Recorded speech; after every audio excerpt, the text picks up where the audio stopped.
شادی کی پہلی رات میں نے گھونگھٹ اٹھانے سے پہلے اپنی پگ اس کے قدموں میں رکھتے ہوئے صاف الفاظ میں بتا دیا، مجھے معاف کر دو، میں حق زوجیت ادا کرنے سے بالکل قاصر ہوں، صرف اپنی والدہ اور بہنوں کی خوشی کے خاطر خود غرض بن گیا ہوں۔ اس نے وہ پگ میرے سر پر رکھتے ہوئے کہا، آپ جیسے بھی ہیں میرا سہاگ ہے، میرا نصیب ہے، مجھے اب آپ کے ساتھ ہی رہنا ہے۔ اس دن کے بعد اس اللہ کی بندی نے میرے ساتھ 30 سال گزارے، میرے گھر والوں کی ہر بات برداشت کی، بانجھ ہونے کے طعنے بھی سنے، مگر میرا پردہ رکھا۔ قبرستان میں قدم رکھتے ہی ایک مہک نے استقبال کیا۔ یہ خوشبو اس سے پہلے کبھی نہیں سونگھی تھی اور نہ محسوس کی تھی۔ میں ہر جمعے کو صبح فجر کی نماز کے بعد اپنے والد صاحب کی قبر پر جاتا دعا مانگنے کے لیے، اور وہاں سے ہی اپنے آفس چلا جاتا۔ ایک عرصہ ہو گیا تھا، مگر آج میں نے قبرستان میں ایک نئی خوشبو محسوس کی جو مجھے بے چین کر رہی تھی۔ یہ خوشبو کس طرح سے بھی دنیاوی خوشبو نہیں لگ رہی تھی۔ بہرحال میں والد صاحب کی قبر پر پہنچا تو ان سے چند فاصلے پر ہی ایک نئی قبر بنی تھی۔ تازہ پھول اور چادر سے اندازہ لگانا مشکل نہیں تھا کہ 2 یا 3 دن پہلے ہی یہ قبر بنی ہے۔ والد صاحب کی قبر سے فارغ ہو کر جاتے ہوئے اس قبر پر دعا مانگنے کے لیے رک گیا۔ دعا کے دوران محسوس کیا کہ خوشبو اس قبر سے ہی آ رہی ہے۔ کنفرم کرنے کے لیے قبر کی مٹی مٹھی میں بھری تو ایک دم ٹھٹک گیا۔ قبر کی مٹی ٹھنڈی تھی جیسے نم ہو، جبکہ مٹی بالکل خشک تھی اور کمال حد تک ٹھنڈی تھی۔ بہرحال مٹی کو وہیں قبر پر پھینک دیا اور ہاتھ جھاڑنے کے بعد چل پڑا۔ بھائی کی دکان کھولی، پہلا گاہک آیا، اس کو سامان دیا تو اس نے کہا، زمان بھائی آج خوشبو تو بہت کمال کی لگائی ہے۔ خوشبو؟ کون سی خوشبو؟ تو اس نے کہا، زمان بھائی خوشبو آپ لگاتے ہو اور پوچھتے ہم سے ہو کون سی خوشبو؟ بہت بھلے مانس آدمی ہو آپ بھی زمان بھائی۔ یہ کہتے ہوئے وہ چل پڑا۔ میں نے جب اپنے ہاتھ کو سونگھا تو وہی خوشبو میرے ہاتھ سے آ رہی تھی۔ تمام دن میں اس خوشبو کو محسوس کرتا رہا۔ ہاتھ دھونے کے باوجود میرا ہاتھ معطر رہا۔ اگلے دن ہفتے کو بھی میں نہ چاہتے ہوئے قبرستان چلا گیا۔ والد صاحب کی قبر پر دعا کرنے کے بعد اس قبر پر دعا کی۔ کس کی قبر ہے یہ؟ کون ہے جو اس قدر نیک ہے، جس کی قبر ٹھنڈی اور خوشبودار ہے؟ ایسا کون سا عمل کر دیا کہ اتنا بڑا انعام پا لیا؟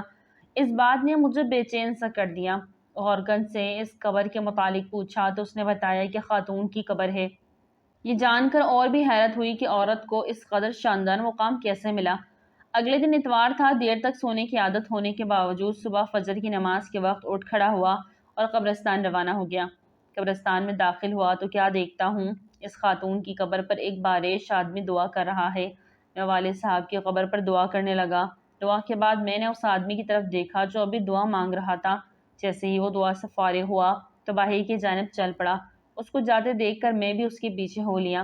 جیسے ہی وہ دروازے سے باہر نکلا میں نے آواز دی، سر بات سنیں، 1 منٹ پلیز۔ جی فرمائیے۔ سر میں معذرت چاہتا ہوں، میں نے آپ کو تکلیف دی، مگر میں آپ سے ایک بات پوچھنا چاہتا ہوں، اگر آپ اجازت دے تو۔ جی آپ پوچھیں، کیا بات ہے؟ انتہائی محبت سے اس شخص نے جواب دیا، شکریہ سر، جزاک اللہ۔ میں دراصل جاننا چاہ رہا تھا یہ کن کی قبر ہے جہاں دعا کر رہے تھے؟